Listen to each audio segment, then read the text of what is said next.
안녕하세요. 결혼 앞두고 있는 28살 여자입니다. 결혼 준비하면서 파혼하는 커플이 많다는데 제가 딱 그 꼴이네요. 솔직히 저희 집도 형편이 그렇게 여유로운 편은 아니지만 예비신랑 집도 저희 집과 비교했을 때 엄청 잘 산다 할 만한 상황도 아닙니다. 그 사실을 알기에 결혼하면서 저나 예비신랑 두 사람 모두 월세구에 살지언정 부모님 도움 없이 각자 모아놓은 돈 안에서 해결하자고 정했고요. 저나 남자친구나 둘 다 회사 다니는 직장인입니다. 결혼 후에 두 사람 벌이 합치면 한 달에 450만 원 조금 넘게 모여요. 남자친구와는 동갑내기 커플이고 남자친구는 군대 다녀온 기간도 있고 한데다가 취직도 늦은 편이라서 아직 직급이 낮아 월급이 많이 낮은 편입니다. 그래도 지역에서 꽤나 유명한 회사의 안정적인 직군이기에 크게 걱정되지는 않았어요. 성장 가능성도 좋았고요. 그나마 다행인 건 저희 사는 곳이 서울이 아니다 보니 집값이 그렇게 세지는 않은 편입니다. 모아둔 돈이 둘 다 그닥 많은 편은 아니다 보니 알아보는 것 중에서도 가장 힘든 게 신혼집을 알아보는 일이었어요. 그래도 알아보니 신혼부부를 위한 전세대출 제도도 있고 저희 회사에서도 은행보다 좀 더 좋은 이율로 대출을 해주는 복지제도도 있어서 그래도 집 구하는 게 아예 못할 일이라는 생각이 들지는 않았습니다. 인생에 한 번뿐인 결혼식인데 너무 아끼는 건 아닌 것 같아서 호텔에서 하는 초호화 결혼식은 아니지만 추억 속에 잘 간직하기 위해서 최대한 좋게 하고 싶어 발품 손품 팔아가면서 이리저리 알아보고 있던 와중이었습니다. 예비 시어머니하고 한 번 식사 자리를 가진 적이 있는데 아파트 알아보느라 요즘 너무 힘들다는 식으로 말을 하셨어요. 남자친구와 이미 반반 결혼 이야기가 되어 있는데 갑자기 집을 알아보고 계신다는 말에 깜짝 놀랐습니다. 저도 저지만 남자친구도 금시초문인 듯한 반응이었어요. 안 그래도 제가 받았던 아파트가 있어서 남자친구한테 그 집을 말씀드려볼까 했습니다. 그랬더니 남자친구는 엄마가 아파트를 해주신다는 것만 해도 감지덕지인 상황이고 직접 발품까지 팔아가며 알아보시는 중인데 우리가 감나라 배나라 하면서 위치가 어디면 좋겠고 평수가 얼마나면 좋겠다 그런 말 할 처지가 아닌 거 알지 않느냐고 일침하더라고요. 그냥 어디가 되었든 간에 구해주시는 집에서 불만 없이 잘 살자고 그리고 돈 더 모아 나와서 좋은 집으로 이사가자고 이야기까지 했습니다. 구축이면 구축인 대로 저희 쪽에서 리모델링하고 인테리어를 싹 하면 되겠다 싶었고요. 그런데 제가 모아놓은 돈이 2천만 원이고 그 돈으로 혼수하고 결혼식 비용하고 하면 리모델링은커녕 벽지도 새로 못 바르겠더라고요. 제가 모은 돈이 적은 거 알고 있습니다. 그런데 남자친구는 저보다 더 적어요. 취직이 늦은 만큼 돈도 천천히 모일 테니 그 부분은 크게 신경 쓰지 않았습니다.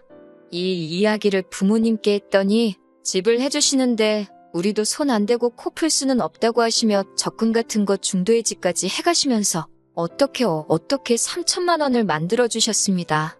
그래도 5천 정도면 어디 남 부끄러울 정도로 못해가는 건 아니라고 생각했어요.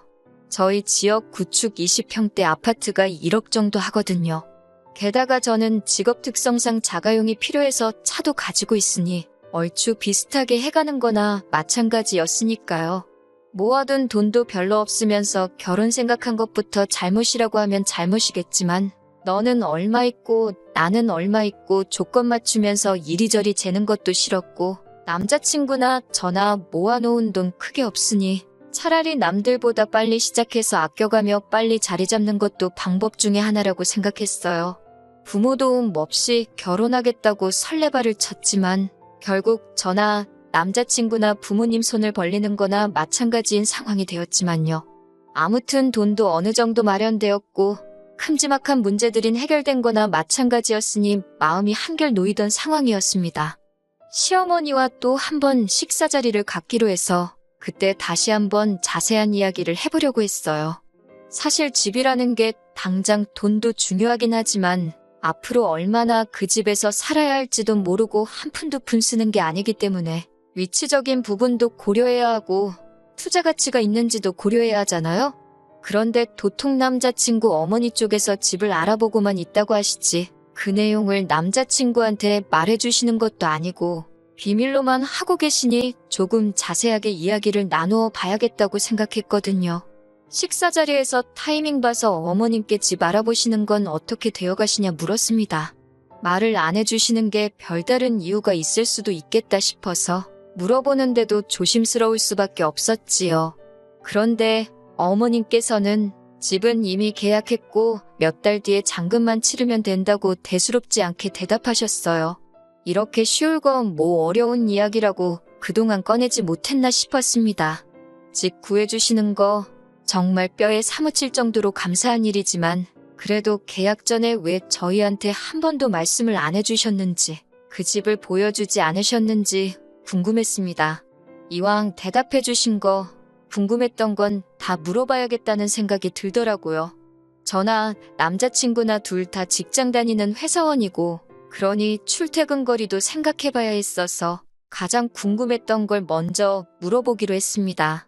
어디 아파트를 구하셨는지 말이죠. 어머님이 대답해주신 아파트는 남자친구나 저 다니는 회사에서 엄청나게 멀리 떨어져 있는 곳에 위치한 곳이었습니다. 심지어 주변에 마땅한 대중교통도 없는 걸로 알고 있고 주변 또한 많이 낙후되어 있는 아파트였어요. 저희가 모르는 재개발 호재라든지 투자 정보가 있는가 싶어서 아파트에 대해 자세하게 물어봤습니다. 34평 아파트이고 시세는 2억 5천 정도 된다고 하시더라고요. 아버님이 은퇴하시고 따로 직장도 없으시고 어머님 혼자 식당일 하시면서 외벌이를 하시는 상황이었는데 모아둔 돈 조금에 30년 만기로 대출을 풀로 땡기셨다고 하시는데 그럼 대충 계산해도 이자만 한 달에 돈 100만 원씩은 나가겠다는 계산이 서더라고요. 어머님 혼자 벌이로는 대출금 내고 나면 생활비 감당도 안 되시는 거 아닌가 하는 생각이 들고 그때부터 점점 안 좋은 촉이 들기 시작했어요. 사실 남자친구와 제가 다니는 회사 근처에도 신혼부부 살만한 작은 평수 아파트가 훨씬 더 좋은 가격으로 나와 있는 매물이 많았거든요. 집 구해주시는 거 감사한 일이지만 아직 잔금 안 치렀다고 하시니 말씀드린다고 차라리 위약금 얼마를 내고 평수를 줄여서 저나 남자친구가 봐놓은 아파트로 다시 구해주시는 게 훨씬 경제적이지 않겠냐고 조심히 말씀드렸지요. 그런데 어머님께서는 너네 도대체 뭔 소리를 하는 거냐 하는 식의 반응을 보이시더라고요. 대번에 그 집에서 왜 너네 둘만 산다고 생각하느냐고 하시는 겁니다. 그 말에 저는 벌써부터 머릿속이 새하얗게 변하더라고요. 알고 보니 저희 살 집을 구해주시는 게 아니라 시댁이 이사를 가는 거였습니다. 그런데 어머님도 저희가 같이 합가하는 걸로 생각하고 그렇게 말을 전하셨던 거죠. 34평 큰 평수의 방이 3개짜리라고 지내는데 불편할 게 뭐가 있겠냐고 하는데 100평짜리 아파트를 가져다 줘도 시작부터 시집살이 하고 싶어하는 사람이 어디 있겠어요? 게다가 남편 밑으로 여동생이 둘이나 있는데 신우 2명까지 끼고 시부모 모시고 살 생각은 없었습니다. 그래서 저도 그걸로 왈가왈부할 게 아니라 저희가 집을 알아봐 주신다기에 오해한 것 같다고 합가는 하지 않고 따로 나와 살겠다고 했습니다. 애초에 양가 지원받지 않고 결혼하기로 처음부터 이야기가 되어 있었으니 당초에 계획한 대로 둘이서 단칸방에서라도 월세부터 시작하는 한이 있더라도 우리들 힘으로 한번 해보겠다 말씀드렸습니다. 그러니 어머님께서는 얘 좀 보라고 하시면서 너 그렇게 돈 개념이 없는 애였냐고 꼬집기 시작하셨어요.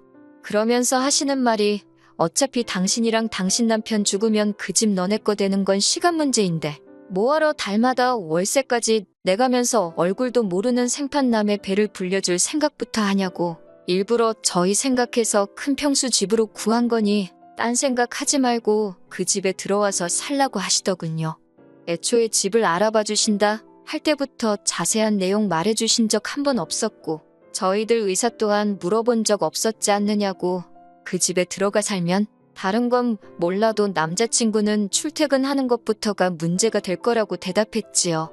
길에서만 하루에 왕복으로 2~3시간씩은 낭비할 텐데 그 집에서 같이 사는 건 아닌 것 같다고 대답했더니 너가 차를 들고 오는데 왜 출퇴근 걱정을 하냐면서 저 출근할 때 남편도 태워주고 퇴근할 때 태우고 하면 되는 것 아니냐입니다. 남자친구 직장이 출근 시간이 저보다 1시간 빠른데 그러면 제가 2시간 일찍 출근을 해야 한다고 하니 그러면 차를 남자친구 주고 제가 대중교통을 타고 다니면 되는 거 아니냐고 하시더군요. 그리고 자꾸 월세 이야기를 하면서 그렇게 월세집을 구해서 살고 싶으면 그 집에 들어와 살면서 월세 대신에 저희가 대출이자를 대신 갚아주면 그렇게 살고 싶은 월세집에서 사는 거 마찬가지 아니냐고 하면서 말도 안 되는 계산법으로 우기기 시작하셨어요. 그래서 그건 조금 아닌 것 같다고 솔직하게 말씀드렸어요. 지금 당장 정할 문제는 아닌 것 같다고. 저도 저희 부모님한테 빌려놓은 돈이 있으니 좀 더 이야기해보고 대답해드리겠다고 답변을 피했습니다. 그런데 남자친구가 그날 어머니한테 무슨 말을 더 들은 건지 며칠 뒤부터 자꾸 지 엄마 말이 틀린 게 없다면서 저를 설득하려고 하더라고요. 월세는 버리는 돈이나 마찬가지인데 왜 자꾸 월세집에서 살고 싶어 하느냐고. 우리가 대출금을 대신 갚는 것 같지만 결국에는 그 집이 우리 집이 되는 거 아니냐고 하더라고요. 세상에 이런 멍청이가 다 있나 싶었습니다. 그 대출금을 우리가 대신 갚으면 애초에 우리끼리 대출받아서 신혼집 구하고 대출금 갚아나가면서 살면 되는 거 아니냐고. 월세 이야기를 꺼낸 건 어차피 대출이 많이 나오지 않을 거고 집값이 요즘 내려가는 분위기니까 더 좋은 조건이 나올 때까지 돈을 쥐고 있으려고 그러는 거라 설명했죠. 그리고 그 집이 너 혼자 물려받는다는 보장이 있냐고. 네 동생들이 요구하면 다 분할해줘야 되는데 그 집 대출금을 우리만 갚았다가 동생들 좋은 일 시킬 거 있냐고 했더니 자기가 오빠인데 동생들한테 좋은 일 좀 해주면 안 되냐고 하는 겁니다. 그리고 동생들하고도 이야기 이미 끝났고 동생들은 그 집에서 들어가 살 생각 없다고 한다고 하더라고요. 그러니까 동생들하고도 돈으로 얽힐 일 없으니 그 부분은 걱정 말라고 했습니다. 동생들은 머리가 잘 돌아가는데 너는 왜 그 모양 그 꼴이냐고. 어차피 동생들은 나중에 유산 문제로 넘어가게 되면 분할 청구만 하면 그만이라고. 동생들도 괜히 그 집 들어갔다가 방 얻어 쓴다는 명목으로 어머님한테 달마다 얼마씩 뜯길 것 같은데 다 큰 여자 둘이서 한 방 나눠서 쓸 바에 두 사람 다 독립하겠다고 저러는 거 아니냐 했죠. 충분히 설명이 된 건지 남자친구도 이해한 듯 그게 그렇게 되는 거냐면서 혼자 고민을 하더라고요. 이제 겨우 한 곱이 넘겼나 생각했는데 남자친구가 그 잘난 대가리로 생각해서 겨우 한다는 말이 우리가 그럼 독립해서 살고 대신 그 집 대출금을 우리가 갚아주자는 겁니다. 우리는 둘이서 버니까 여유도 좀 있을 거고 저는 시집살이 안 해서 좋고 자기는 엄마한테 효도도 하고 동생들은 각자 방 하나씩 나눠서 쓰고 그러고 있다 보면 결과적으로 나중에는 집을 자기가 물려받아서 아파트 두 채를 소유하게 되는 거 아니냐고요.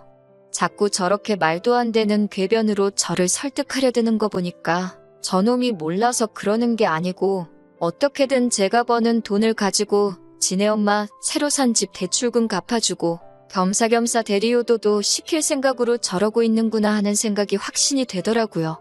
그래서 더 길게 말할 것 없이 그거 좋은 방법이라고 대출금 잘 갚아주라고 말해줬습니다.